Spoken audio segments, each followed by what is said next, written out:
Bismillah, bismillah.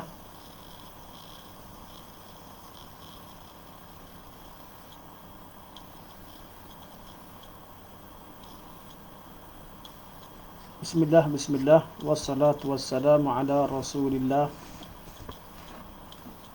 Tuan-tuan dan puan-puan, mohon komen bagaimana kualiti suara,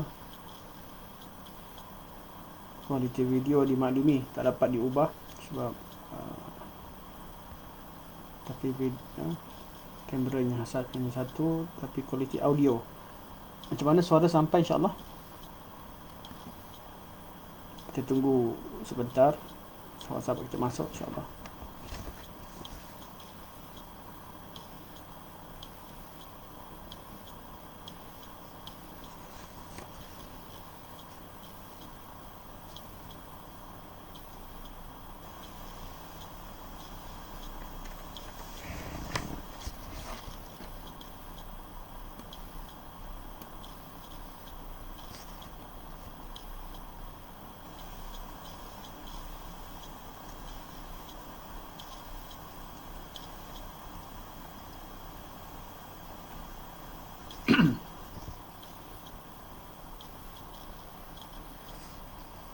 Bismillah, bismillah.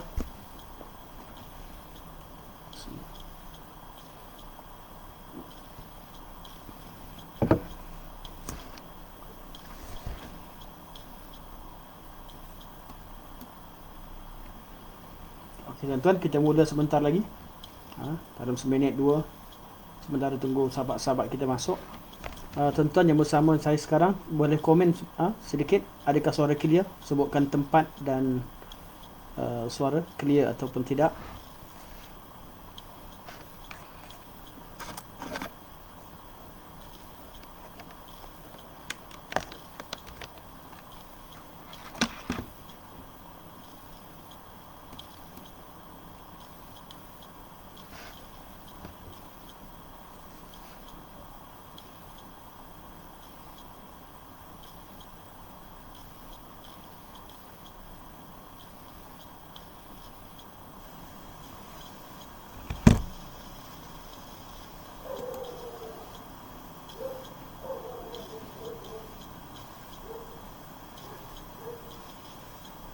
InsyaAllah kuliah hari ini kuliah terakhir, insyaAllah, untuk kitab Makan Sunnah.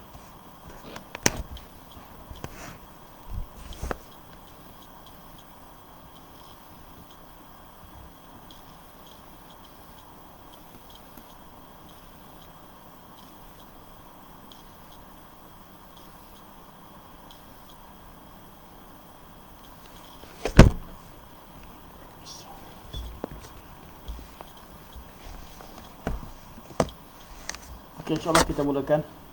InsyaAllah. Alhamdulillah. Bismillahirrahmanirrahim. Alhamdulillahirrabbilalamin. Nahmadullah ta'ala wa nashkuruh. Wa nusalli wa nusallimu ala sayyidina Muhammadin alladhi ballagha risalah wa adda al-amanah wa nasaha al-ummah hatta atahu al-yaqin wa ala alihi wa sahbihi ajma'in. سبحانك لا علم لنا إلا ما علمتنا إنك أنت العليم الحكيم رب اشرح لي صدري ويسر لي أمري واحلل عقدة من لساني يفقه قولي أما بعد فإن أصدق الحديث كتاب الله وخير الهدي هدي محمد صلى الله عليه وسلم وشر الأمور محدثاتها وكل محدثة بدعة وكل بدعة ضلالة wa kullu dalalatin finnar. Thumma amma ba'd. Pertamanya marilah kita merafakkan setinggi-tinggi kesyukuran kehadirat Allah Subhanahu wa taala dengan izin dan limpah kurnianya dapat kita meneruskan sesi kuliah kita pada hari ini dalam membincangkan sebuah kitab yang sangat bernilai isi kandungan ilmiahnya, iaitu kitab Makanatus Sunnah An-Nabawiyah karangan Dr. Umar bin Muslih Al-Husaini hafizahullah. Terima kasih kepada penhuda di atas komen. Alhamdulillah suara jelas. Dan hari ini merupakan sesi terakhir dalam membincangkan dan membaca kitab ini, kitab Makanatus Sunnah An-Nabawiyah, karangan Dr. Umar bin Muslih Al-Husaini hafizahullah. Iaitu tajuk yang dibincangkan pada hari ini adalah berkaitan dengan tajuk Man radda khabar al-ahadi fil i'tiqad, golongan yang menolak hadis ahad dalam urusan akidah, dalam urusan i'tiqad. Pada pertemuan yang lepas, kita telah membincangkan beberapa tajuk-tajuk penting berkaitan dengan hadis ahad, berkaitan dengan hadis ahad. Dan sebelumnya kita telah membincangkan tentang golongan yang menolak hadis Nabi SAW secara umum. Selepas kita berbincang dan berhujah dengan golongan yang menolak hadis Nabi SAW dan membincangkan tentang kitab-kitab yang menjawab syubhat yang dibawa oleh mereka, kita masuk kepada perbincangan tajuk yang kedua, iaitu menolak hujah golongan yang tidak menerima hadis ahad. Menolak hujah golongan yang tidak menerima hadis ahad, dan kita mula membincangkannya dengan maksud hadis ahad dan apa beza antara hadis ahad dan hadis mutawatir. Dan kita juga telah bincangkan berkaitan dengan hadis ahad, berapa persen apabila suatu berita yang dibawa oleh hadis ahad, berapa persen kita letakkan kepercayaan pada hadis ahad. Ada 3 qaul, kita dah bincangkan. Qaul yang mengatakan hadis ahad apabila ianya sahih, syaratnya sahih, diterima 100% tanpa sebarang keraguan. Ada yang mengatakan bahawa hadis ahad itu kalau sahih maka diterima, diamalkan, diterima dan diamalkan, dan wajib berpegang dengannya, walaupun tidak diletakkan tidak terletakkan persen 100%, masih lagi diletakkan beberapa persen untuk tujuan kajian, sekiranya ada sebab-sebab yang memerlukan kepada kajian, iaitu sebab mereka mengatakan bahawa ia hanya menjadi qarinah, hanya menjadi sekiranya ada qarinah barulah menjadi hadis itu kita percaya 100%. Dan ada kaul ketiga mengatakan bahawa hadis ahad kita wajib beramal dengannya, namun ianya tidak tahap keyakinan kita kepadanya kekal dengan keadaan zan. Ini 3 kaul. Man yufidul ilma bil qara'in, dan kaul yang ketiga ialah yufidul zan. Ketiga-tiga kaul ini adalah kaul yang disebutkan oleh Ahli Sunnah wal Jamaah, walaupun kaul pertama dan kedua jumhur Ahli Sunnah wal Jamaah bersama kaul pertama yang kedua. Sebahagian daripada mereka bersama kaul ketiga, mengatakan bahawa hadis ahad itu mungkin hukumnya itu ialah yufidul zan, iaitu wajib beramal dengannya, namun tidak diletakkan level keyakinan itu 100%. Mana ada persen untuk mereka perlukan kepada kajian dan perlu kepada tasabbut. Okey, hari ini kita masuk pada kemudian kita masuk pada perbincangan. Kita dah bincang golongan yang menolak hadis ahad secara umum. Dan hari ini kita masuk pada tajuk golongan yang menolak hadis ahad dalam akidah. Dalam akidah. Jadi kita temukan sebahagian daripada ahli ilmu atau orang-orang yang disebabkan kepada ilmu, atau apabila kita mempelajari hadis-hadis, bila kita mempelajari ilmu-ilmu agama, kita akan kadang-kadang menemukan pandangan-pandangan ini, iaitu golongan yang mengatakan bahawa hadis ahad menjadi hujah dalam bab fiqh, bab amal, namun tidak menjadi hujah dalam bab akidah. Jadi mereka mengatakan bahawa hadis ahad itu mensabitkan furu' akidah, mensabitkan furu' agama, furu'uddin, tetapi tidak mensabitkan usuluddin. Artinya dalam bab usuluddin, agama, bab berkaitan dengan akidah umat Islam, tidak diambil daripada hadis ahad. Tidak diambil daripada hadis ahad. ianya perlu diambil daripada hadis mutawatir ataupun daripada Al-Quran Al-Karim. Manakala dalam bab furu', bab fiqh, mereka kata boleh terima hadis ahad. Dan inilah kaul yang akan kita bincangkan pandangan mereka pada malam ini. Itu golongan yang menolak hadis ahad, golongan yang menolak keabsahan hadis ahad dalam masalah akidah. Dalam masalah akidah. Siapakah golongan ini? Kata Syekh, wa hadha qawlu kathirin min al-mutakallimin wal usuliyin min al-mu'tazilati wal asy'ariyah. Ini adalah kaul kebanyakan golongan mutakallimin dan golongan usuliyin yang berakidah Mu'tazilah dan Asy'ariyah. Jadi kaul yang mengatakan bahawa hadis ahad diterima dalam masalah fiqh, dalam masalah furu' dan tidak diterima dalam masalah akidah adalah kaul kebanyakan kaul golongan mutakallimin ataupun usuliyin daripada mazhab Mu'tazilah ataupun Asy'ariyah. Apa hujah yang disebutkan? Kata Syekh, wa syubhatuhum allati 'alaiha yu'awwiluna wa laha yuraddidun. Syubhah yang mereka bergantung kepadanya dan mereka sering ulang-ulang kembali, kata mereka, anna khabar al-ahad yufidu dhann wal aqidatu la budda an takuna mutabiqatun lil waqi' fala yuqbalu fiha illa an-nass al-qat'i min al-Qur'ani aw as-sunnati al-mutawatirah. Hujah yang mereka sebutkan, Syekh nukilkan dengan perkataan mereka.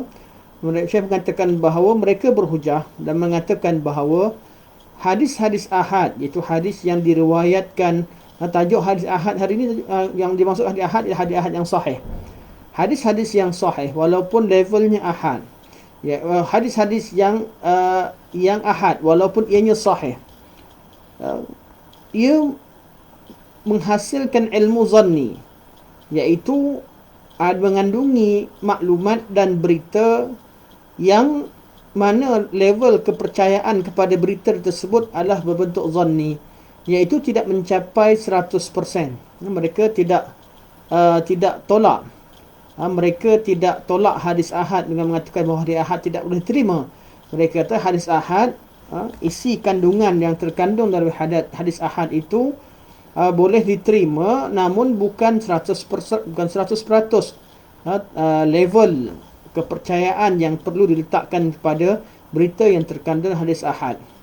Sedangkan mereka kata, sedangkan akidah, masalah akidah perlu kepada fakta yang tepat, antakuna mutabiqatun lil waqi', fakta yang tepat seperti seadanya, maka tidak boleh diterima kecuali nassul qat'i min al-Qur'ani aw sunnah al-mutawatirah.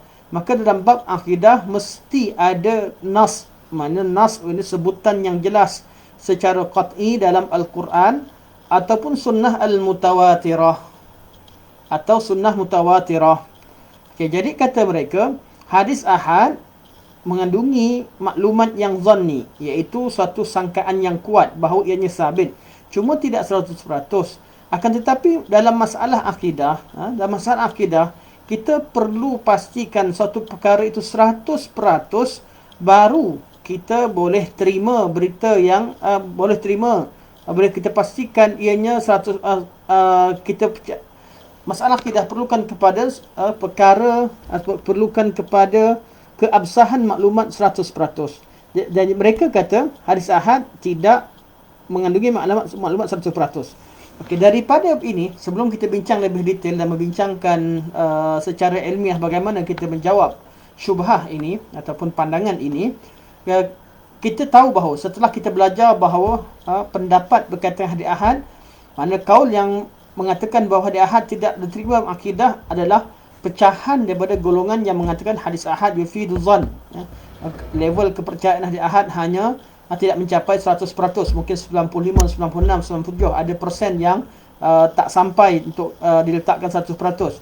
Jadi mereka ialah kaul yang ketiga. Ini pecahan daripada golongan kaul yang ketiga. Kaul yang pertama terima hadis ahad 100%, kaul yang kedua terima hadis ahad dengan qarinah, sekiranya ada qarinah seperti diriwayatkan dalam Sahih Bukhari dan Muslim, diterima 100%, ataupun ada ulama-ulama salaf dah terima, mereka terima 100%, selesai dah. Selesai dah golongan pertama. Yang kedua, ahli sunnah wal jamaah yang jelas. Berbaki adalah ada kaul yang tiga mengatakan bahawa hadis ahad ni level dia tak capai 100%, tak sama macam hadis mutawatir. Jadi daripada kaul yang ketiga inilah datang sebahagian daripada ahli mutakallimin, mereka berpegang dengan kaul ketiga. Mereka kata kalau ada orang sampaikan berita daripada Nabi SAW, sahabat sampaikan berita daripada Nabi, dan jumlah sahabat itu tidak bilangan mereka tak ramai, bilangan mereka hanya sedikit. Mungkin hanya Abu Hurairah sahaja riwayatkan, atau hanya Ibnu Umar sahaja riwayatkan, atau hanya 3 orang, tidak mencapai jumlah yang ramai, kami tak terima. Kami khawatir ada kesalahan yang berlaku. Jadi mereka, walaupun kami terima, tapi kami letakkan keraguan bahawa ada kemungkinan adanya kesilapan. Jadi dalam masalah-masalah fiqh, masalah hukum hakam kami terima, tapi dalam masalah akidah kami tidak terima hadis ahad sebagai hujah. Jadi mereka ni adalah pecahan daripada pandangan ketiga daripada qaul yang menceritakan tentang level kepercayaan yang perlu diletakkan kepada hadis ahad. Okey. Kata Syekh ar-raddu ala hadhihi syubhah. Bagaimanakah menolak syubhah ini? Ada soalan? Ada soalan?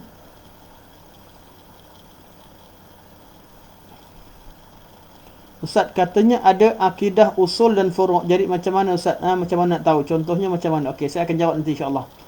Ada yang kata akidah ada, masalah akidah ada, furu' ada, usul. Kita memang tajuk kita insya-Allah kita akan baca sebentar lagi. Terima kasih atas soalan Tuan Safar.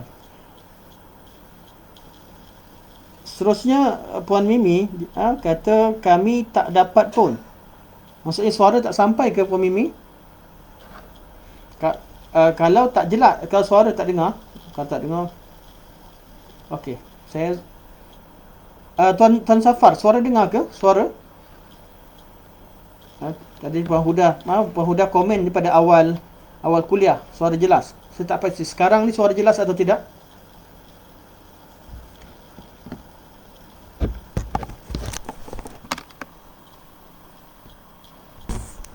Oh, clear. Okey, masih clear. Terima kasih Puan Huda Fauzi.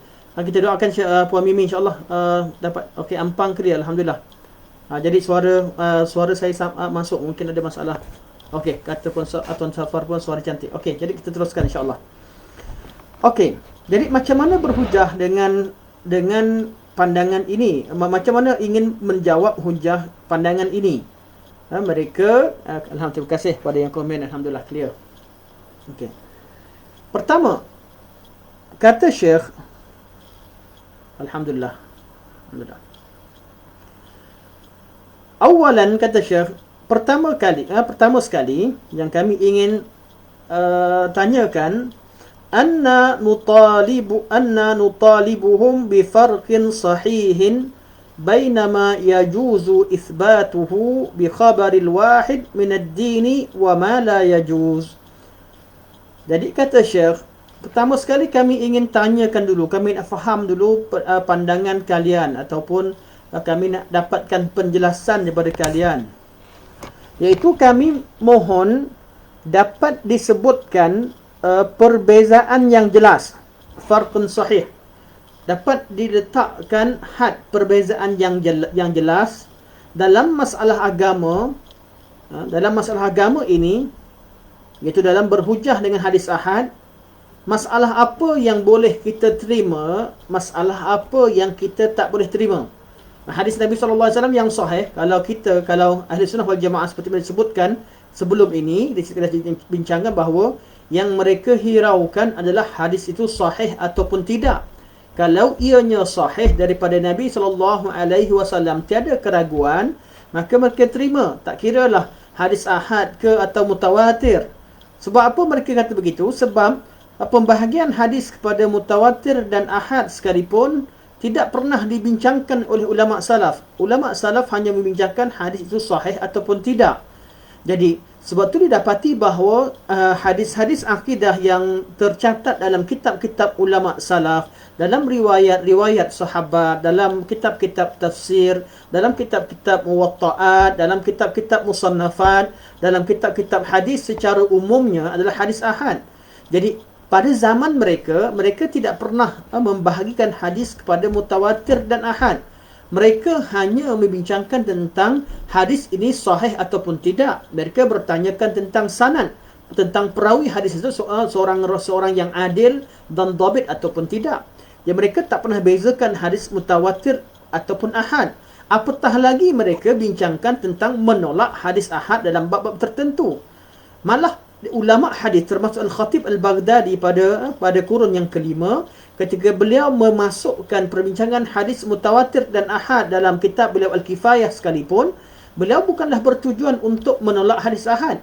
Beliau hanya bertujuan untuk beritahu dari segi kekuatan sanad daripada hadis mutawatir itu lebih kuat berbanding dengan hadis ahad, walaupun kedua-duanya diterima bahawa sekiranya ianya sahih. Itu tujuannya untuk tarjihkan sanad, bukan tujuan untuk menolak sebahagian daripada hadis ahad. Jadi oleh kerana golongan mutakallimin datang kemudian, golongan usuliyin mutakallimin kalangan Mu'tazilah dan Asy'ariyah yang membincangkan perkara ini, jadi perlu ditanyakan kembali kepada mereka, apa maksud kalian bahawa hadis ahad boleh diterima, bab akidah tak boleh terima? Jadi tolong terangkan dengan jelas, bab akidah semua sekali tak boleh terima ke? Ataupun ada bab akidah yang boleh diterima dan ada yang tak boleh diterima. Kalau katakan semua akidah tak diterima dengan hadis ahad, jadi apa yang berbaki daripada akidah anda? Dari mana anda ambil akidah anda? Adakah hadis itu tidak digunakan dalam memahami akidah umat Islam? Kerana 99 malah 100% kalau tengok hadis ahad yang hadis yang mutawatir secara lafzi tak wujud, namun secara maknawi banyak. Cara maknawi termasuk hadis ahad, banyak hadis ahad yang secara lafzinya tidak mutawatir, namun dari segi maknawinya mutawatir. Itulah masalah akidah. Persoalan akidah adalah mutawatir secara maknawi. Okey. Jadi kata Syekh, kita tanyakan untuk permulaan kami ingin tujukan soalan. Tolong sebutkan perbezaan yang jelas dalam masalah apakah anda terima berita hadis ahad dan dalam masalah apakah anda tolak hadis ahad. Dan Syekh bagi komen. Syekh kata, "Wala yajidu ila al-farqi sabila illa bid'awi batilah." Syekh kata mereka takkan temukan jawapan yang jelas kecuali dakwaan yang batil. Okey, Syekh dah bagi komen. Syekh kata perkara ini tidak dapat dijawab. Dan kalau ada di kalangan tuan-tuan yang bersama dengan saya malam ni kata ada jawapan, tuan-tuan boleh tuliskan di komen. Jawapan secara ringkas. Tuan-tuan pernah dengar ke kuliah asatizah tertentu yang mempertahankan kaul ini? Tuan-tuan boleh bagi komen tuliskan komen di bahagian komen. Saya akan baca dan Syekh mengatakan bahawa mereka takkan dapat berikan jawapan kecuali kalau jawapan diberikan itu merupakan dakwaan yang tidak berasas. Jadi apa yang Syekh thumma, kemudian pertama kami nak minta perbezaan yang sahih. Kemudian kami katakan thumma nutalibuhum, kemudian kami minta bil farqi baina masailil usul wal furu'. Tolong sebutkan perbezaan antara masalah usul dan furu'. Apa erti usul, apa erti furu'? Sebab Syekh tahu dah.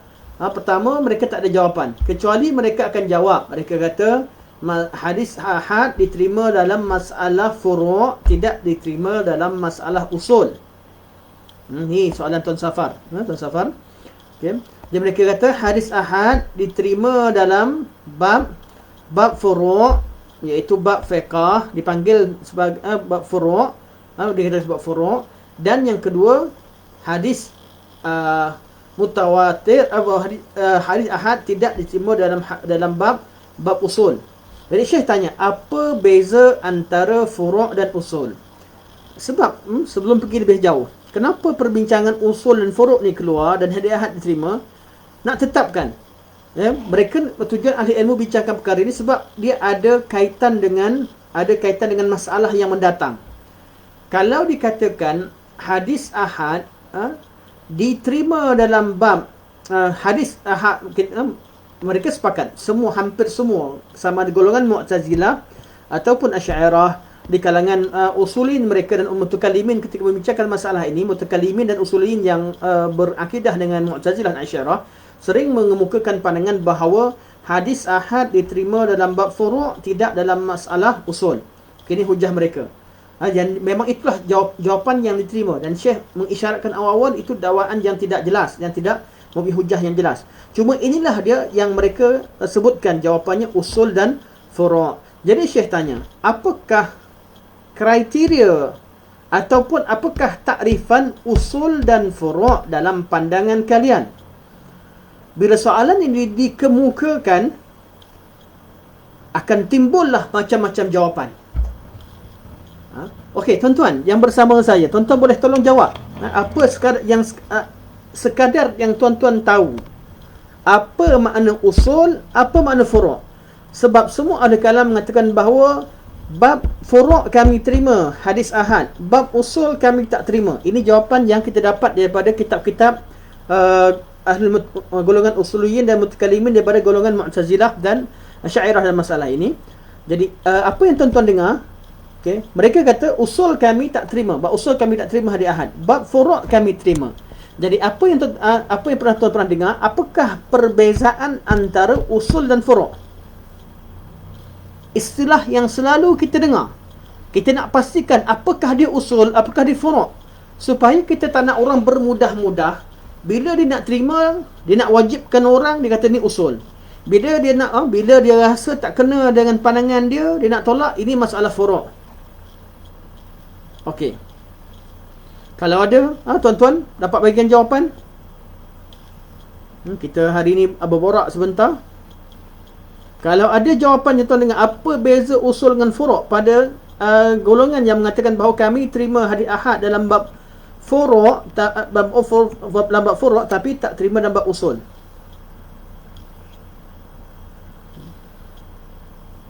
Tak ada komen. Sebab apa? Kebanyakan soalan ni bila ditujukan kepada mereka sendiri, mereka tidak mampu memberikan satu perbezaan yang jelas. Tuan Syekh kata, wa ma dhabitu dhalik, apakah dawabit, apakah kaedah yang jelas untuk menyatakan sesuatu perkara itu usul ataupun furu'. Sebab tu dah ada kajian, satu buku yang 2 jilid yang ditulis oleh Dr. Sa'ad bin Nasir Asy-Syadzili hafizahullah, berkaitan dengan tajuk ini. Beliau tulis satu buku, Al-Usul wal Furu' Haqiqatuhuma wal Farqu Bainahuma wal Ahkamul Muta'alliqah Bihima Dirasatan Nazariyah Tatbiqiyah. Usul dan furu', hakikat, makna keduanya, perbezaan antaranya, hukum-hukum yang terkait dengannya, satu kajian teori praktikal, cara teori dan praktikal, karangan Dr. Sa'ad bin Nasir Asy-Syadzili. Dan beliau cuba, masalah ni sering diperkatakan usul furu', namun tidak disebutkan apakah beza antara usul dan furu'. Maka Syekh telah melakukan satu kajian, kumpulkan pandangan-pandangan mereka. Syekh kumpulkan pandangan-pandangan golongan yang mengatakan bahawa kami terima hadis ahad dalam bab furu', bukan bab usul. Jadi bila dikumpulkan, ditemukan beberapa jawapan. Jawapan yang pertama, tuan-tuan boleh rujuk nanti kalau bagi siapa bagi sesiapa yang memahami bahasa Arab, tuan-tuan boleh rujuk kitab ni. Saya kopikan link sekarang dan saya letakkan di bahagian komen. Tuan-tuan boleh tekan di link, boleh tengok kitab ni secara detail. Bagi yang memahami bahasa Arab. Bagi yang memahami bahasa Arab, dan kitab ni dalam bahasa Arab. Okey. Di bahagian komen, saya dah sediakan di sana atas nama Baitul Salam, komen. Okey. Okey, ada link untuk kitab ni. Membincangkan tentang usul dan furu'. Okey. Dalam kitab ini menyebutkan dalam kitab ini menyebutkan ada 4 kriteria yang disebutkan oleh golongan yang mengatakan bahawa kami terima hadis ahad dalam bab furu' tapi bab usul. Pertama, mereka memberikan takrifan Apa yang diertikan dengan usul? Annama kana aqliyan fahuwa minal usul, wa ma kana daliluhu naqliyan fahuwa minal furu'. Ini pandangan pertama. Sekiranya suatu masalah itu adalah masalah aqliyan, diterima oleh akal, maksud dalilnya, dalil hadis ahad ada dan diterima oleh akal, logik dengan akal, logik dengan ilmu mantiq ataupun ilmu kalam, ilmu kalam dan falsafah, sesuai dengan kaedah mantiq ilmiah, itu dinamakan sebagai usul. Manakala yang tidak sesuai dengan akal hanya ada dalam hadis, dalam nakli, dalam hadis, dalam nakli sahaja, tetapi bukan dalil yang dalil akli, maksud akal kalau fikir hadis macam tak logik pada ilmu akal, maka ia adalah masalah furu'. Jadi pandangan mereka mengatakan bahawa yang mana boleh diterima oleh ilmu logik, maka diterima sebagai usul. Ini memang Mu'tazilah lah, pandangan golongan Mu'tazilah, dan jawapan pada golongan sudah jelas. Mereka golongan yang mendahulukan akal daripada nakal. Jadi tidak perlu kita berlama-lama membincangkan kaul ini. Kaul yang kedua, mereka kata annama kana daliluhu qat'iyan fahuwa minal usul, wa ma kana zanniyan fahuwa minal furu'. Sekiranya dalil itu dalil yang mutawatir, dalil yang qat'i, sama ada ayat Quran ataupun hadis mutawatir, maka masalah itu dikategorikan sebagai masalah usul. Dan sekiranya suatu masalah itu didapati maklumat tentangnya daripada hadis yang bukan mutawatir, mana hadis-hadis ahad, mana dalil-dalil yang bukan qat'i, bukan mutawatir, maka ianya dikategorikan sebagai masalah furu'. Kaul ini juga kaul yang perlu dibincangkan. InsyaAllah kita akan bincangkan sebentar lagi. Pandangan ketiga, cuma sebab dia tidak berapa makruf, tidak berapa terkenal, jadi saya tidak masuk dulu perbincangan secara detail. Kaul yang ketiga, ini kaul yang paling terkenal dan selalu kita dengar. Mereka katakan annal usul minal ilmiyat wal furu' hiyal amaliyat. Masalah usul adalah masalah ilmiat, berkaitan dengan berita-berita yang terkandung dalam agama Islam. Ia bukan bentuk praktikal, bentuk berita. Itu mereka kata akidah lah, masalah akidah. Manakala furu' ialah amaliyat, berkaitan dengan amalan, iaitu perintah dan larangan. Berkaitan dengan sesuatu yang diperintahkan oleh Allah, sesuatu yang dilarang oleh Allah, maka kita perlu rujuk pada hadis ahad. Hadis ahad menjadi hujah. Tapi bila Allah dalam bab yang hadis-hadis, berita-berita yang disampaikan oleh Allah Subhanahu Wa Taala kepada Nabi sallallahu alaihi wasallam dan Nabi sampaikan melalui hadis mutawatir, kami tak terima. Kerana apa? Kerana kami nak berhati-hati. Kerana masalah ini adalah masalah ilmiat, masalah ilmu. Okey. Kaul ini kaul yang masyhur. Jadi mereka selalu sebutkan, sering kita temukan, dan istilah ni istilah bukan kita tolak 100%, tapi kita kata tidak ada perbezaan yang jelas. Maka wujudlah istilah usuluddin kepada ilmu tauhid dan furu'uddin kepada ilmu fiqh, ilmu fiqh. Jadi ilmu usuluddin ialah berkaitan ilmu tauhid, dinamakan sebagai usuluddin, dan berkaitan dengan fiqh, berkaitan dengan masalah fiqh, dinamakan sebagai furu'uddin, furu' agama. Ni kaul yang paling masyhur. Oleh kerana kaul yang paling masyhur, kita masuk berbincang tentang kaul ini dengan lebih detail. Kalaulah mereka kata, apa kesannya menolak sesuatu yang diputuskan dalam masalah usul akan jadi kafir. Ini kaulnya, atau jadi fasik. Dan manakala menolak bab furu' kata mereka bincang lagi, mereka kata bab furu', bab usul Allah tetapkan kebenaran hanya satu. Mereka kata kebenaran hanya satu. Bab furu' Allah tak tetapkan mana-mana kebenaran terletak pada mana kaul. Ianya berbentuk khilaf yang diterima semua sekali. Ini kaul mereka dan tak tepatlah. Sebenarnya kebenaran hanya satu dalam bab usul dan furu', dalam termasuk masalah fiqh, yang mana lebih tepat dengan sunnah Nabi sallallahu alaihi wasallam. Namun kita nak bincangkan kaul ini. Dia mereka kata masalah fiqh tak apa ditolak. Mana boleh berlaku perbezaan pandangan, tak perlu orang yang tolak dalam masalah fiqh, tak ada berbeza masalah fiqh, tak ada masalah. Tapi dalam bab usul tak boleh tolak. Sebab apa? Usul semua sabit dengan akidah. Kita tanya pada golongan ini. Okey. Terdapat banyak masalah, terdapat banyak masalah dalam bab amaliyah, dalam bab amal, yang mana amal dikategorikan sebagai furu' atas alasan bahawa ianya berbentuk amalan, bukan berbentuk ilmiah, bukan berbentuk berita. Contohnya kewajipan solat. Tentang solat, menolak tentang kewajipan solat, menolak tentang kewajipan zakat, menolak kewajipan puasa, atau menolak tentang pengharaman zina, al-fawahish, perkara-perkara yang buruk secara keseluruhannya, dan juga menolak tentang pengharaman arak dan sebagainya. Kalau ada orang Islam yang tidak menerima kewajipan solat, kata solat tak wajib, sedangkan solat berkaitan dengan masalah amaliyah, ataupun yang tak nak terima kewajipan zakat, ataupun tidak menerima tentang kewajipan wajib meninggalkan zina, liwat, perkara fawahish secara keseluruhan, perkara-perkara yang keji, ataupun arak sebagai contoh.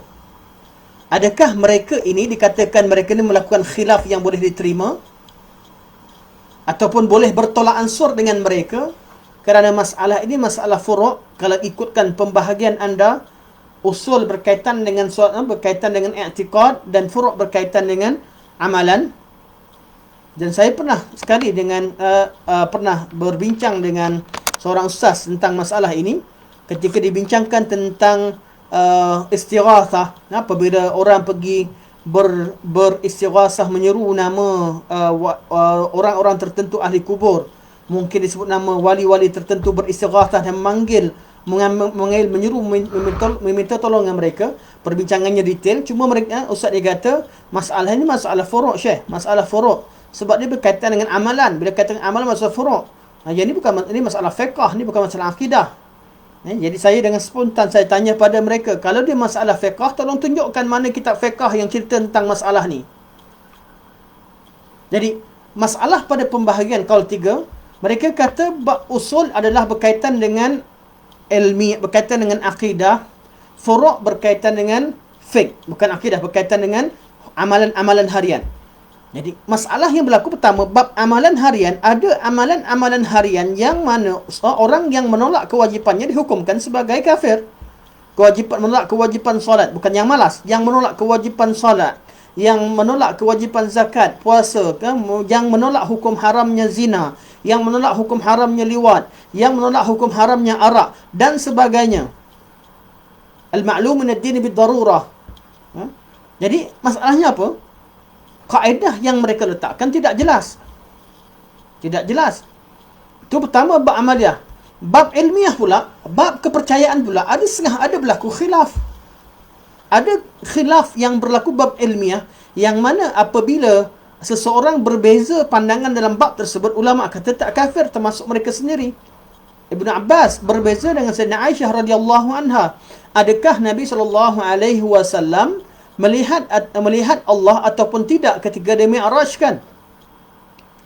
Berlaku khilaf antara Sayyidina Aisyah dan Ibnu Abbas radhiyallahu anhuma.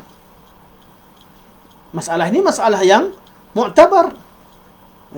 Adanya khilaf ataupun adanya perbezaan pandangan dalam masalah ilmiah, Begitu juga dalam bab masalah, adakah Sayyidina Uthman dan Sayyidina Ali, siapa lebih afdal? Walaupun kita tahu ahli sunnah mengatakan Uthman lebih afdal, dan golongan kata Ali lebih afdal tasyayyu', tapi ulama tidak mengkafirkan sesiapa yang berpandangan bahawa Ali mendahului Uthman dari segi fadilat. Walaupun kaul ini akhirnya menjadi kaul Syiah, yang mana Syiah dikafirkan dengan sebab-sebab yang lain, bukan hanya kerana sebab itu. Jadi pembahagian begini tidak jelas. Jadi apakah makna usul, apakah makna furu'? Kalau pergi kepada jawapan yang pertama, lebih jauh. Jawapan pertama kata, kalau logik kami terima, tak logik kami tak terima. Kalau logik ianya usul, tak logik ianya furu'. Jadi masalah akidah yang begitu banyak, adakah disyaratkan ianya logik atau bersesuaian dengan akal?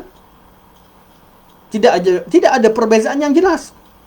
Tidak juga mempunyai perbezaan yang jelas. Dan ada yang mengatakan bahawa annal usul hiya talabiyat.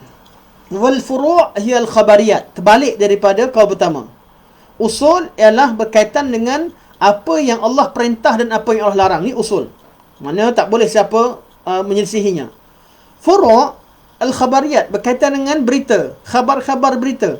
Jadi berkaitan dengan apa yang diberitahu, apa berita, kita boleh bertolak ansur. Tapi bab amaliyat, bab amalan tak boleh kita berbeza, kita wajib terima. Ini lagi jauh, lagi bermasalah. Memasukkan masalah fiqh sebagai masalah usul dan meletakkan masalah akidah sebagai masalah furu'.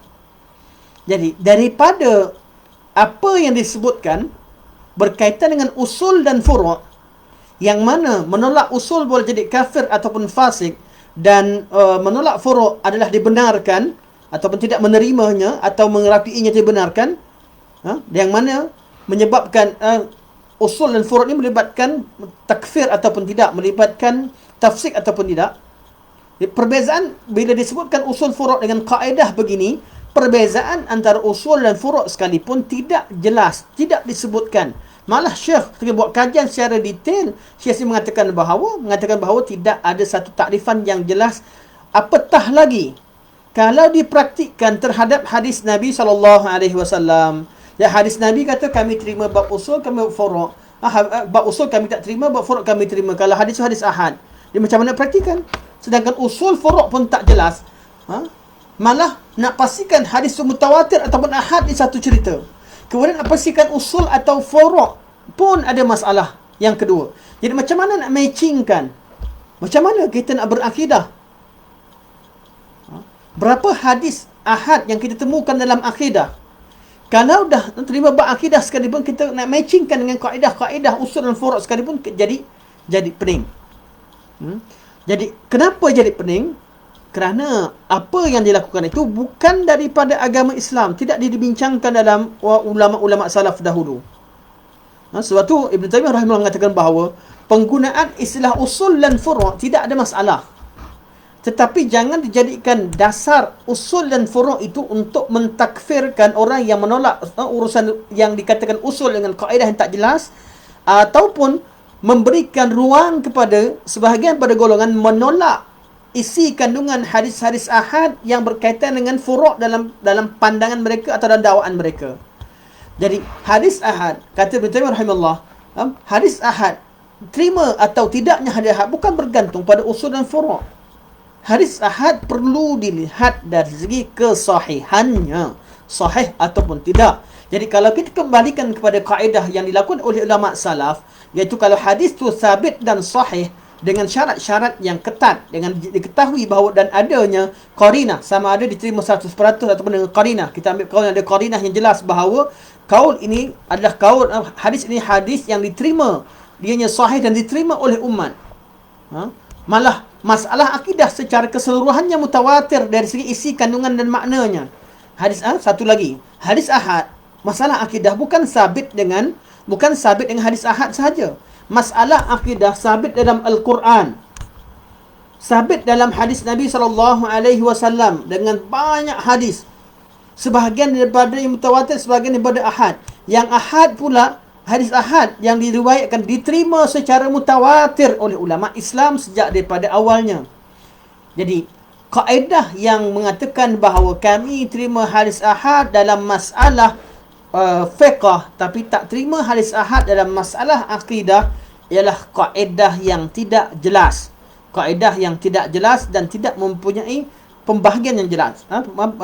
Dawabit ataupun tidak mempunyai formula yang jelas untuk membezakan antara dua masalah. Dan ada soalan yang saya tengok pada Tuan Safar ada komen.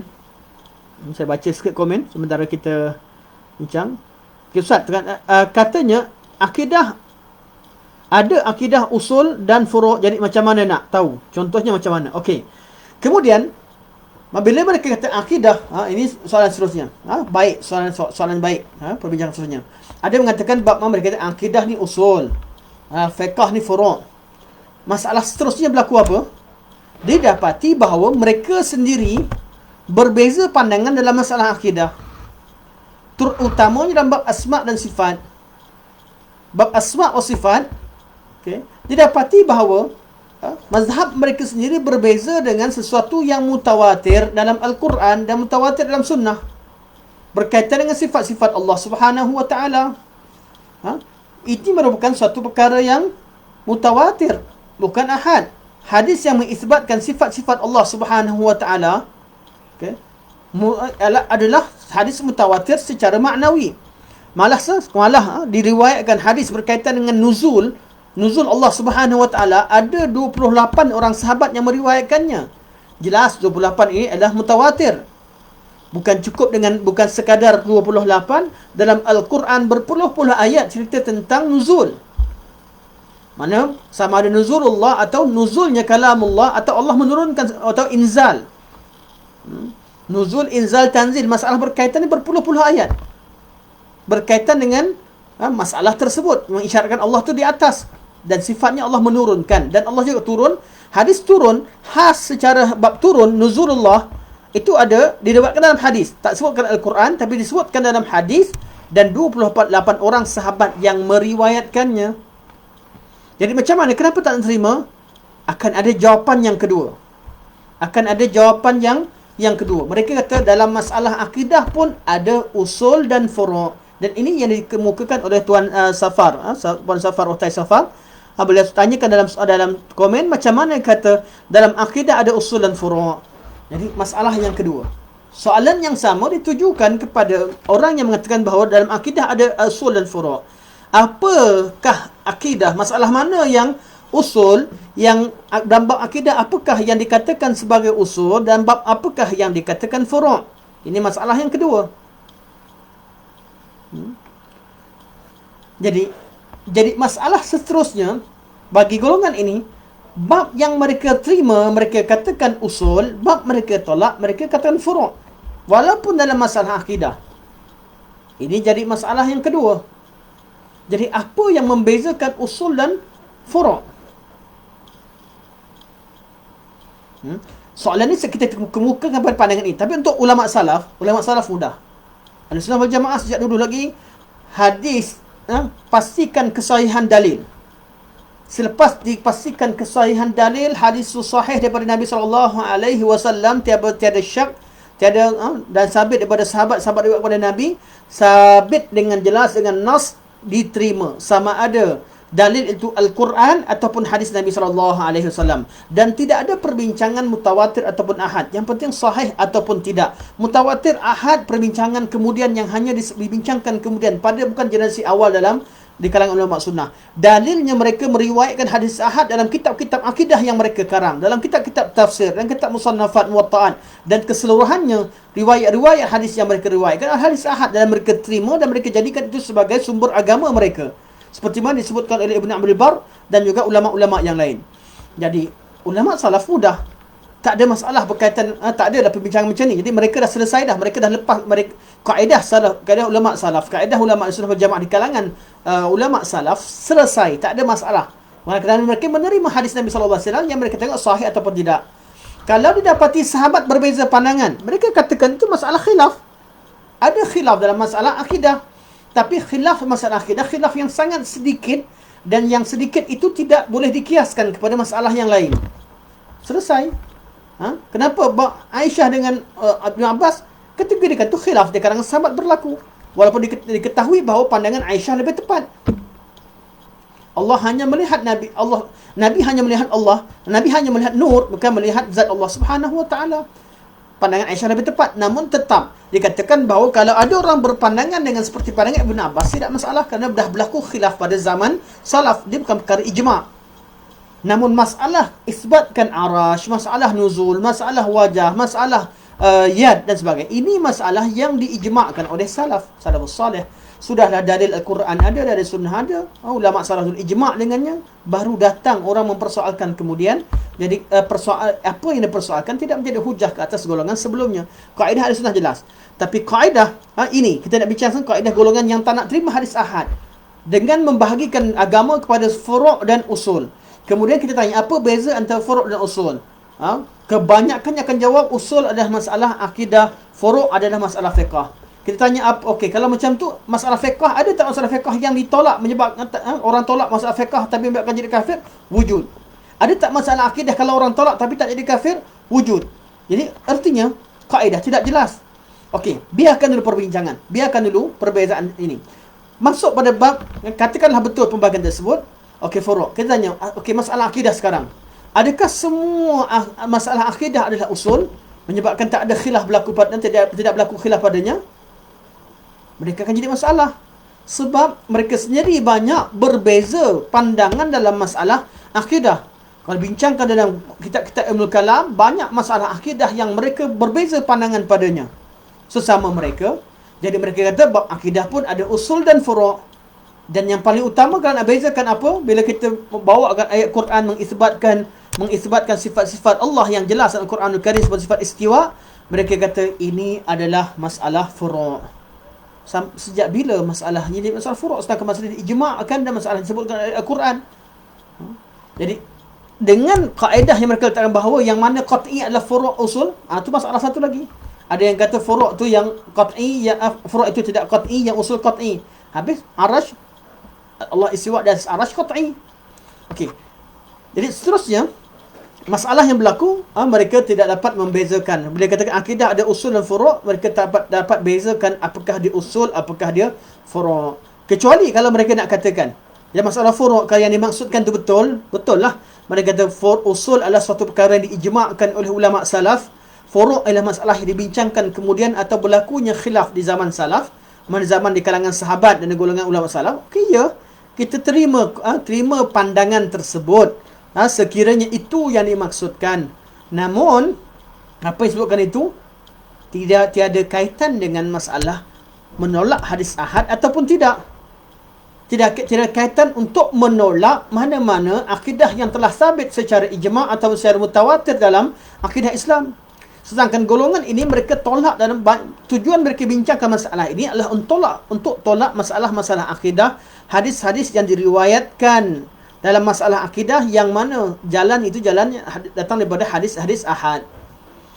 Jadi jawapannya secara ringkasnya bahawa mereka tidak melakukan perkara demikian. Mereka bukan tolak atas tujuan kami ingin berhati-hati terima khabar berkaitan dengan akidah. Dalil lain, kenapa kita kata begitu? Sebab ayat Quran banyak yang sabit. Jadi mereka tidak masalah apa? Masalah ketiga berkaitan kaul ni, walaupun Syekh tak sebut. Bila dah sabit bahawa hadis itu mutawatir ataupun dalilnya mutawatir, itu ayat Quran sendiri, mereka tetap terima, mereka tetap beregil juga. Mereka kata kalau ayat Quran, walaupun ayat Quran itu sabit 100% kepada Allah Subhanahu wa taala dan zahir maknanya mengisbatkan sifat-sifat tersebut, namun dari segi maknanya kami boleh ragui, mungkin kami tak nak terima makna yang zahir. Sebab apa? Makna zahir Quran ini bertentangan dengan logik akal kami, ilmu akidah yang kami belajar dalam ilmu akal. Jadi ayat itu perlu sama ada dibekukan maknanya atau ditakwilkan. Ayat ini ayat mutasyabihat kata mereka. Dah masalah yang seterusnya. Sebab itulah perbincangan ini bagi saya, kalau kita tak buka fail tentang masalah golongan tolak hadis ahad, kita takkan pening, tak ada masalah apa-apa. Kaedah Islam jelas berkaitan dengan kesahihan dalil, berkaitan dengan bagaimanakah manhaj dan juga prinsip yang dipegang oleh ulama salaf, oleh sahabat-sahabat Nabi. Ia takkan jadi masalah yang besar. Tapi bila masuk sahaja membincangkan tentang kaul golongan mutakallimin yang mempersoalkan hadis Nabi sallallahu alaihi wasallam dalam masalah hadis ahad dan sebagainya, kita akan jadi celaru. Dan inilah kecelaruan yang kita yang kita bincangkan sekarang. Bila kita jadi celaru, puncanya daripada apa yang mereka cuba berikan alasan macam-macam untuk tolak hadis. Dan mereka takkan kata kami anti hadis, mereka takkan kata kami tolak ayat Quran, kerana mereka orang Islam. Tapi mereka ada perasaan dalam hati mereka tak tenang untuk menerima hadis-hadis dan ayat tersebut yang bertentangan dengan apa yang telah mereka pelajari. Okey, seterusnya ada soalan. Saya baca soalan. Puan Safar lagi. Ustaz, Allah katakan dia di Arash. Nabi Isra' Mi'raj, ini bab akidah. Tapi ada yang mengisi bagaimana Ustaz? Okey, itu mereka khilaf. Ini kita tahu bahawa mereka berbeza daripada nas. Adakah boleh dimasukkan dalam bab amaliyat? Okey, soalan ini ditujukan pada mereka. Saya tidak bersama dengan mereka. Bab Arash ini bab akidah yang jelas. Okey, soalan ini ditujukan kepada mereka. Jadi soalan yang tuan sahabat tanya tadi, alhamdulillah soalan yang baik untuk ditujukan pada orang-orang yang tidak menerima dalil-dalil yang menunjukkan Allah tu beristiwa di atas arasy. Okey. Jadi kita balik kepada apa yang disebutkan dalam kitab. Jadi Syekh kata, pertama kami minta perbezaan yang jelas antara masalah agama yang mana boleh terima hadis ahad, masalah mana tak boleh terima. Kalau anda jawab usul boleh tak boleh terima, furu' boleh terima, kami tanya pula apa beza antara usul dan furu'.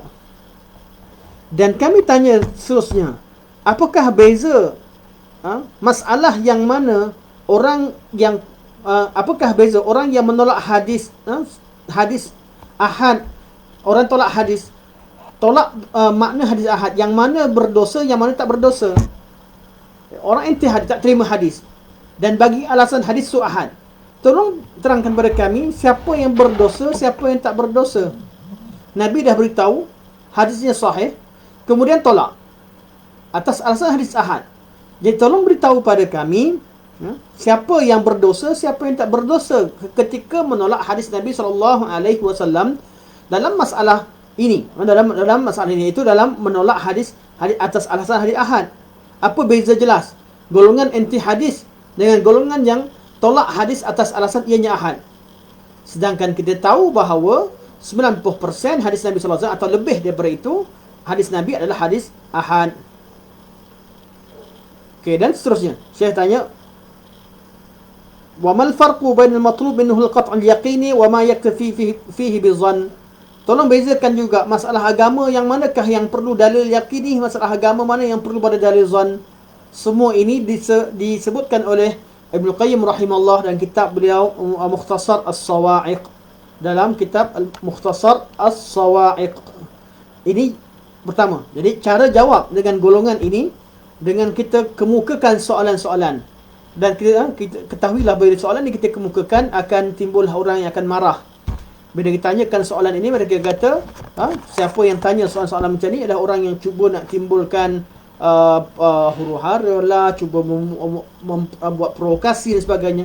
Ini bukan provokasi, tapi ini berkaitan dengan kebenaran dan juga kesahihan, keabsahan kaedah yang diletakkan. Jawapan yang kedua, Syekh kata, nususul Quran fi wujub ittiba'in Nabi sallallahu alaihi wasallam fi awamirihi wa nawahihi wal inqiyadi li amrihi wal hazri min mukhalafatihi mutlaqah lam tufarriq baina ma thabata bit tawatur wal ahad. Dalil-dalil Al-Quran dalam mewajibkan mengikut Nabi sallallahu alaihi wasallam, berittiba' dengan Nabi sallallahu alaihi wasallam, sama ada dalam melakukan ketaatan atau meninggalkan larangan-larangan, atau patuh dengan Nabi sallallahu alaihi wasallam, atau menjauhi larangan-larangan, menjauhi apa yang diingatkan oleh Nabi, berjaga-jaga dengan apa yang diingatkan oleh Nabi sallallahu alaihi wasallam, berjaga-jaga dalam menyelisihi sunnah Nabi, itu adalah nusus yang mutlak, iaitu dalilnya mutlak. Allah tak bezakan dalam Al-Quran, dalam hadis mana, dalam Al-Quran ke dalam hadis ke, malah dalam Quran suruh ikut Nabi secara mutlak. Tidak disebutkan secara tidak ditakyidkan bahawa bila ianya mutawatir baru terima ataupun tidak. Malah Quran hanya minta supaya dilakukan tasabbut. In ja'akum fasikum binaba'in fatabayyanu. In ja'akum fasikum binaba'in fatabayyanu. Kalau datang seorang fasik, wahai orang-orang beriman, sekiranya datang seorang fasik kepada kamu membawa berita, sesuatu berita, hendaklah kalian bertabayyun, bertasabbut, iaitu kalian memastikan kesahihannya. Jadi kalau tabayyun dan tasabbut itu dilakukan oleh ulama hadis. Bila ayat kata ya ayyuhallazina amanu in ja'akum fasikum binaba'in fatabayyanu. Inilah yang dilakukan oleh ulama hadis. Mereka bertabayyun. Mereka bertabayyun, minta jelas siapakah perawinya, macam mana jalan ia datang. Mereka tak terima begitu saja. Malah disebutkan itu kalau datang benar fasik. Tapi kalau datang daripada golongan yang adil, setelah terbayun dan dipastikan bahawa dia datang dibawa oleh perawi yang adil dan dipelihara berita tersebut, apakah sebab untuk seseorang itu menolak atau menjadi hujah kepada golongan untuk menolak hadis Nabi sallallahu alaihi wasallam yang telah diriwayatkan secara sahih? Jadi, bab akidah diriwayatkan secara sahih daripada riwayat-riwayat. Bukan setakat riwayatnya sahih, malah penerimaan terhadap riwayat tersebut berlaku secara ijma' salaf. Dan diketahui bahawa sekiranya berlaku ijma', maka ianya suatu perkara yang diterima. Ijma' itu umat Islam tidak akan bersepakat berijma' di atas sesuatu perkara yang salah.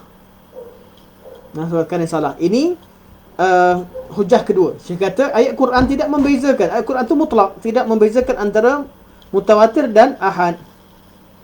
Yang ketiga, kata Syekh, in qultum la yu'mal bi illa bil mutawatir fil usul فنقول قد تواترت السنة في وقائع كثيرة على قبور خبر الآحاد والعمل به دون التفريق بين أصول وفروع فما يمنعكم من العمل بهذا التواتر.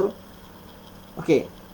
Kata Syekh, kalau kalian mengatakan bahawa kami tak mahu beramal kecuali dengan yang mutawatir dalam masalah usul, dengan hanya hadis mutawatir, masalah akidah kami hanya terima masalah akidah, kami hanya terima hadis-hadis yang mutawatir dalam masalah akidah dan masalah usul.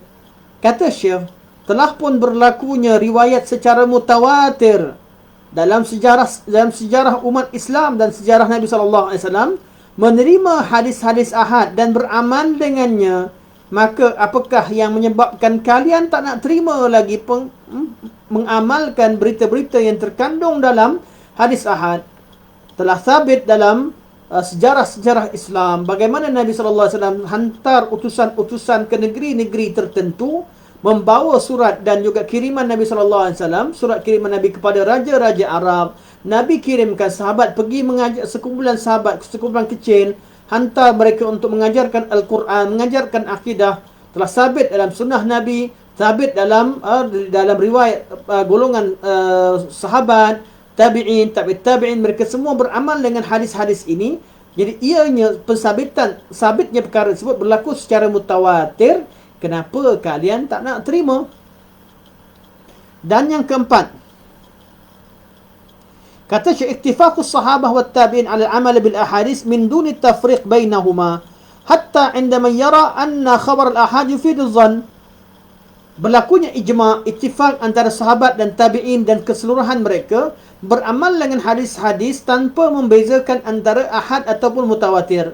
Walaupun setelah wujudnya pembezaan antara hadis mutawatir dan ahad, golongan yang mengatakan ahad hanya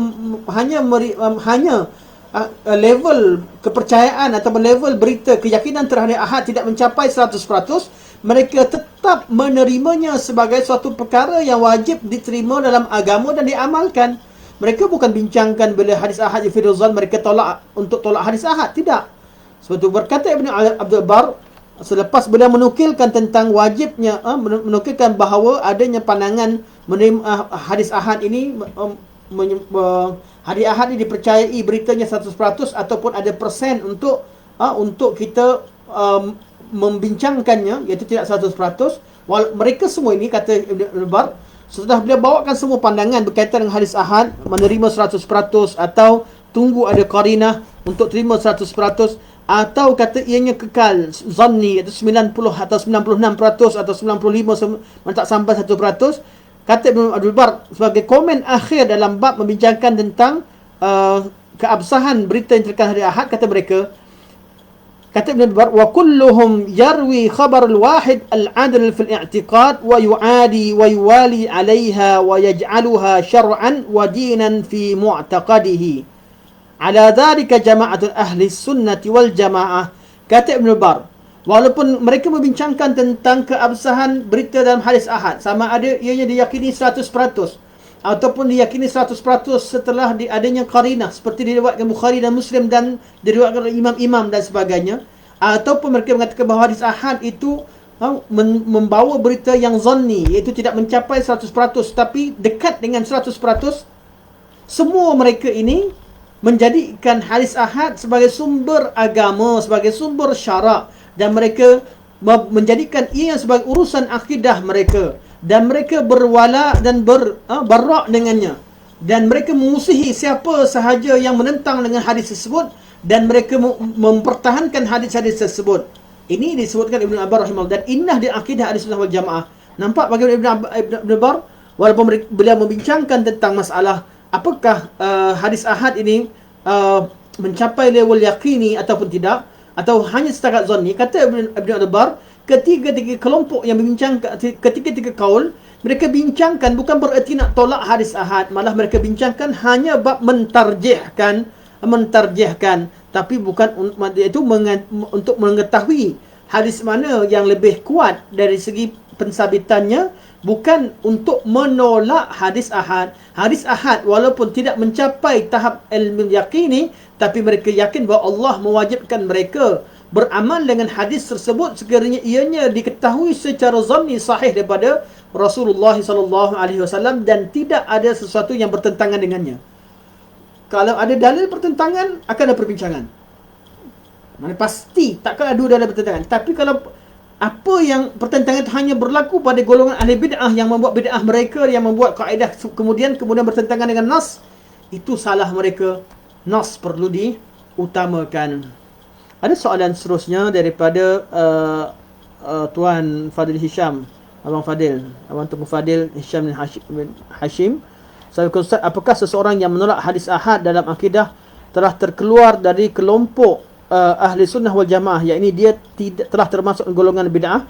Okey, dalam pemikir dalam bab ini ya, iaitu dalam bab ini, dan kita tidak boleh mengeluarkan 100% mereka bahawa ahli bid'ah hanya kerana masalah ini, kerana berkemungkinan dari segi teorinya mereka tolak, tapi praktikalnya mereka terima. Dan ini yang berlaku kepada banyak, kepada guru-guru kita, kepada ulama-ulama tempatan kita. Secara mulut mereka kata mereka tak terima hadis ahad, tak boleh terima dalam masalah akidah.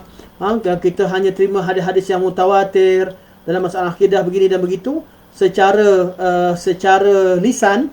Namun secara praktikalnya kita temukan bahawa mereka beramal dengan hadis-hadis ahad. Mereka tidak menolak hadis ahad. Artinya mereka tersalah dalam mempelajari.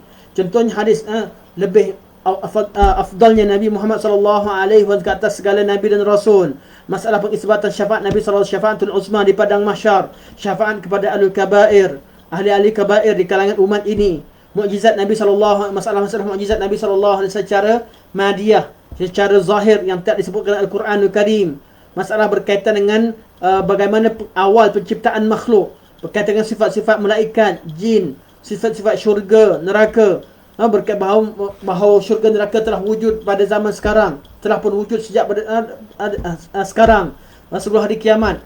Bahawa masalah berkaitan beriktikad dengan 10 orang yang dijanjikan masuk syurga, beriman dengan mizan yang mempunyai dua bahagian timbangan di hari kiamat, beriman dengan telaga Nabi sallallahu alaihi wasallam Al-Kautsar.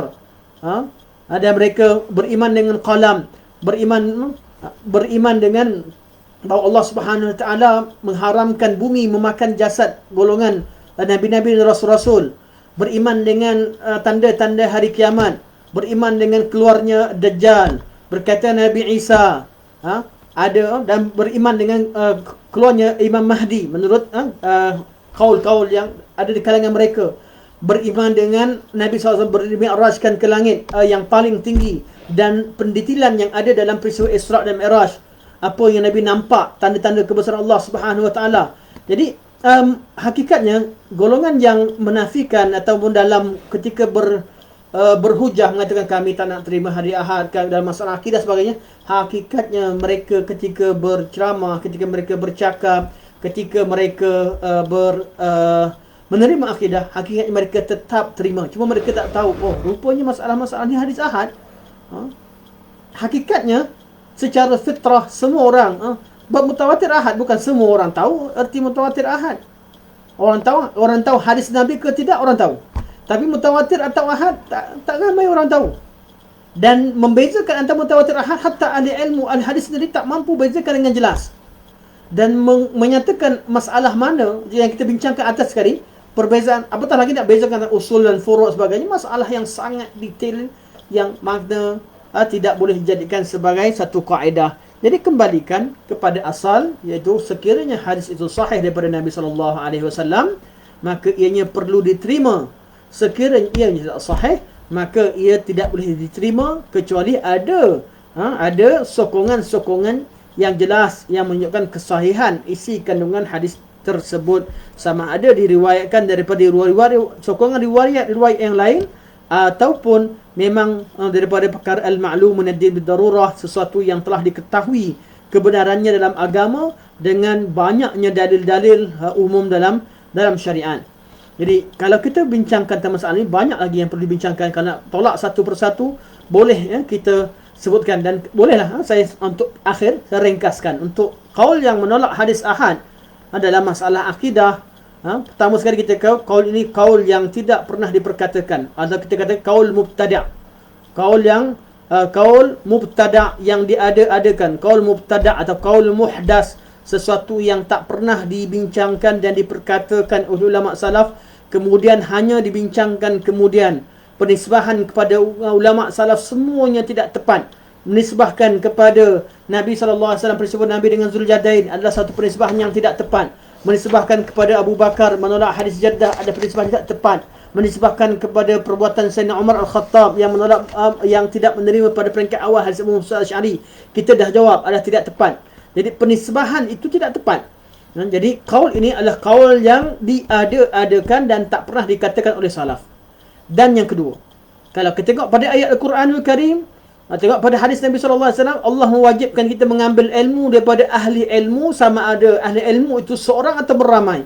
Sebab Allah kata, wa ma kana al-mu'minuna liyanfiru kaffah falau nafara min kulli firqatin minhum ta'ifatul liyatafaqahu fid din wa liyunziru qaumahum idza raja'u ilaihim la'allahum yahdharun. Ayat Taubah ayat 122 ni Allah menceritakan tentang kita golongan perlu ada golongan yang pergi tuntut ilmu, walaupun mereka satu taifah, satu sekumpulan kecil, mereka perlu balik sampaikan berita kepada golongan yang tidak hadir dalam majlis ilmu. Mana ringkasnya begitu, berkaitan dengan ayat, berkaitan dengan dalil, dan ayat berkaitan dengan, begitu juga berkaitan dengan bertabayun dengan golongan fasik yang bawa berita, iaitu berkaitan dengan ayat ini secara mafhum mukhalafahnya. Kalau berita itu dibawa oleh golongan yang thiqah atau golongan yang adil, maka ianya perlu diterima. Dan ketiga, Nabi SAW juga ketika menyampaikan ilmu, Nabi perintahkan supaya sampaikan ilmu kepada orang lain. Apa yang disampaikan, apa yang kamu dengar daripada aku, sampaikan. Nabi tak ada beza-bezakan, mesti ramai-ramai sampaikan. Nabi hanya sebut balighu anni walau ayah, umum. Nabi utuskan Ali, Ali pergi ketika Hajatul Wada' ke Yaman. Nabi utuskan Muaz bin Jabal ketika akhir hidup Nabi SAW ke Yaman. Nabi utuskan Abu Musa Al-Asy'ari kemudian ke negeri Yaman. Ini pada waktu-waktu bermula dengan Ali, kemudian Muaz bin Jabal, kemudian Abu Musa Al-Asy'ari ke Yaman. Nabi utuskan penulis wahyu untuk mengajar Al-Quranul Karim ke sebahagian tempat. Qurra, Nabi utuskan pembawa surat sebagainya. Semua sekali Nabi SAW dari segi dalilnya, Nabi SAW minta supaya disampaikan ilmu secara mutlak tanpa Nabi bezakan antara jumlah yang ramai ataupun sedikit. Dan yang keempat,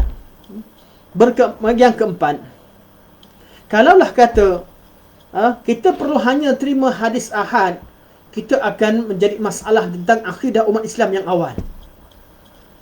Akidah umat Islam di kalangan sahabat tabi'in, mereka sejak pada awal yakin dan terima berita-berita yang mereka terima daripada hadis Nabi SAW, walaupun bukan daripada jumlah yang ramai. Jadi kita akan menuduh bahawa mereka ini telah melakukan satu kesilapan yang besar, iaitu percaya kepada hadis ahad. Dan itulah akidah yang kita warisi. Itulah akidah, itu kefahaman yang kita warisi sampai ke zaman kita. Berpunca pada asal zamannya ialah diterima secara hadis ahad. Begitu juga kita boleh berhujah pada golongan ini dengan hujah-hujah yang terlalu banyak yang disebutkan. Antaranya yang paling penting sekali, kalau nak kata hadis ahad tak boleh diterima akidah, dalam akidah, maksudnya dalam akidah terima daripada mana? Okey, terima daripada Al-Quran. Okey, Al-Quran, adakah semua ulama, sebagai semua manusia faham sama dengan Al-Quran?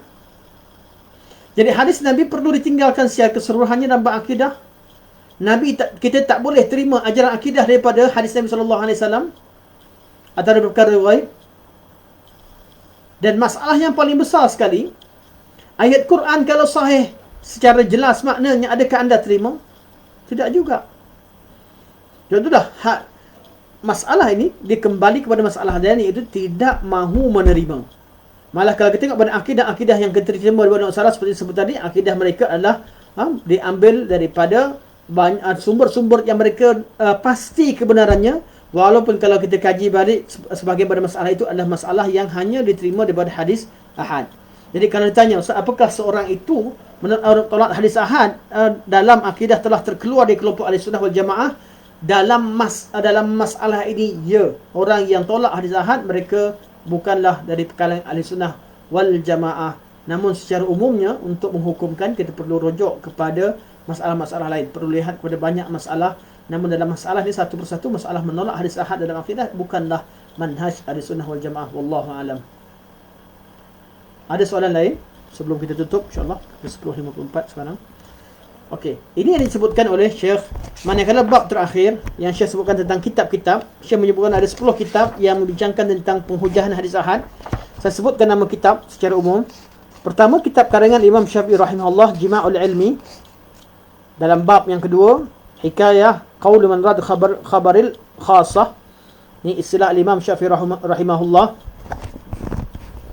Yang kedua, kitab Ar-Risalah, juga karangan Al-Imam Syafi'i rahimahullah. Imam Syafi'i sebutkan secara detail cara penghujahannya, bermula dengan beliau mentakrifkan Al-Bayan. Kemudian beliau menceritakan tentang jihatul ilmi, sama ada secara hukum dengan kitab ataupun as-sunnah ataupun dengan ijma'. Kemudian Imam Syafi'i rahimahullah menerangkan tentang makna al-kitab, kemudian makna as-sunnah, tentang makna an-nasikh al-mansukh, tentang makna khabar wahid, khabar ahad. Dan beliau menceritakan tentang ijma' ulama' menerima khabar ahad dan berhujah dengannya. Inilah kitab Al-Imam Syafi'i, kitab Ar-Risalah. Kitab yang ketiga, kitab Akhbarul Ahad, daripada min Sahih Al-Bukhari, daripada Imam Bukhari. Kitab yang keempat, Al-Ahkam fi Usul Al-Ahkam, dari Ibnu Hazm, salah satu kitab usul fiqh yang paling utama. Kemudian karangan-karangan Ibn Taimiyah rahimahullah, Syekhul Islam Ibn Taimiyah rahimahullah, dalam Majmu' al-Fatawa, dalam jilid ke-18, jilid ke-20, Fatawa Al-Kubra, jilid pertama, dan beberapa karangan yang lain. Yang keenam, kitab As-Sawa'iqul Mursalah oleh Imam Ibn Qayyim rahimahullah, yang menerangkan secara detail, menyebutkan 10 hujah, 10 wajah bagaimana mematikan hujah golongan yang menolak hadis ahad. Kitab yang dan ini disebutkan Imam Ja'far At-Tahawi dalam Syarah Aqidah Tahawiyah. Yang ketujuh ialah kitab Mauqiful Jamaah Al-Islamiyah min Hadis Nabawi. Ini kitab moden, ditulis oleh Syekh Muhammad bin Ismail As-Salafi Al-Pakistani. Kemudian kitab Al-Hadis Hujjah bi Nafsihi fil Aqaid wal Ahkam, juga kitab moden dikarang oleh Syekh Muhammad Nasruddin Albani rahimahullah. Kitab yang ke-9, Khabar Wahid wa Hujjiyatuhu oleh Dr. Muhammad Abdul Wahab Asy-Syanqiti. Ini risalah magister, antara kitab yang paling umum, paling utama dalam bab ini. Kitab yang mengumpulkan hujah-hujah yang sangat konkret. Dan kitab yang ke-10 ialah Khabar Wahid fi Tasyri' al-Islami wa Hujjiyatuhu lil Qadi Barhun. Saya pun tak baca kitab ni, belum lagi baca. Kitab lain alhamdulillah saya dah pernah baca dan tengok. Dia Syekh kata inilah risalah ilmiah, risalah ilmiah yang mengumpulkan isi kandungan yang ada pada kitab-kitab yang lepas. Ini 10 kitab yang disebutkan oleh Syekh bagi siapa yang ingin rujuk berkaitan dengan masalah penghujahan hadis ahad. Dan kemudian Syekh tutup dengan kesimpulan yang Syekh sebutkan. Syekh kata beliau memberikan natijah daripada kitab yang beliau tuliskan. Beliau sebutkan sebanyak 12 natijah. Yang disebutkan. Beliau menerangkan tentang makna sunnah dengan jelas secara sunnah secara lughah dan istilah. Kesimpulan beliau memahamkan kita makna sunnah. Beliau menerangkan tentang makna makan atau sunnah dan hak-hak Nabi dan makna ta'zim Nabi SAW. Dia menerangkan tentang kemuliaan ilmu hadis dan kedudukan yang tinggi sisi ulama. Dia menerangkan yang kelima berkaitan dengan kedudukan sunnah. berkaitan dengan hadis, sahabat, tabi'in, kedudukan salaf, menceritakan tentang kelebihan-kelebihan sunnah, tentang ciri-ciri khusus sunnah, tentang as-salaf dan juga keutamaan mereka. Beliau juga telah membincangkan. Ini semua tajuk-tajuk yang pernah kita ambil. Kalau kita kumpulkan balik sepanjang setahun setengah ini, setahun lebih atau hampir 2 tahun ini, kita akan temukan semua apa yang beliau simpulkan. Dan saya tidak perlu saya bacakan secara detail. InsyaAllah hadis ini, kitab ini kita dah tamatkan. Semoga Allah SWT berikan kerahmatan kepada kita. Semoga Allah SWT redai usaha kita dalam menuntut ilmu. InsyaAllah, Alhamdulillah, selesai kitab kita Makanan Sunnah An-Nabawiyah karangan Dr. Omar bin Muslih Al-Husaini Hafizahullah. Purhani sebut majlis ilmu di masjid saya bawa kitab Sahih Muslim dan Riyadhus Salihin, hadis 40 dan azkar antaranya lah. Okey kan Ustaz? Okey, Alhamdulillah. Okey, Alhamdulillah. Kitab utama, kitab Sahih Muslim, tidak syak lagi, kitab yang paling sahih, 3 sahih selepas Al-Quran dan Sahih Bukhari. Kitab Riyadhus Salihin, kitab sudah pasti kitab berkaitan dengan akhlak yang paling utama karangan Al-Imam Nawawi rahimahullah. Beliau telah mana 90% daripada hadisnya adalah hadis yang sahih. Hadis yang dhaif dalam itu sekalipun adalah dhaif yang boleh dijadikan ibrah dalam bab-bab fadail. Hadis 40 semuanya sahih. Semuanya sahih. Dan Al-Azkar juga karangan Al-Imam Nawawi, Riyadhus Salihin, hadis 40. Ini hadis kita umum. Okey, Alhamdulillah. Inilah kitab-kitab utama yang perlu diketengahkan pada masyarakat, perlu dikaji, perlu dilihat. Malah susunan yang Puan Rohani sebut ni di masjid ni adalah menunjukkan bahawa yang susun jadual tu orang yang berilmu. Dalam bab Riyadhus Salihin, bab hadis 40 dan Azkar. Kenapa? Tiga-tiga ini kitab Imam Nawawi. Namun Imam Nawawi mengarang kitab untuk orang awam, untuk memudahkan orang awam. Hadis berkaitan Sahih Muslim ialah hadis ini berkaitan dengan semua bab. Hadis 40 berkaitan dengan hadis Jawami'ul Kalim, mana yang menjadi ajaran asas dalam agama Islam. Hadis Azkar adalah berkaitan dengan amalan lidah. Manakah hadis Riyadhus Salihin berkaitan dengan amalan hati. Kebanyakan berkaitan dengan amalan hati. Semuanya lengkap sempurna. Hati, hadis-hadis sahih berkaitan dengan urusan hati dan akhlak. Hadis berkaitan dengan zikir dengan lisan. Amalan sahih berkaitan dengan agama. Hadis-hadis sahih berkaitan dengan kaedah agama secara umum. Dan juga berkaitan dengan isi kandungan Islam secara keseluruhannya yang tercatat dalam Sahih Muslim. Walhamdulillah, itu antara hadis-hadis yang terbaik, yang kita hadis yang terbaik yang perlu diketengahkan dan diajarkan kepada masyarakat. Walhamdulillah. Okey, insyaAllah.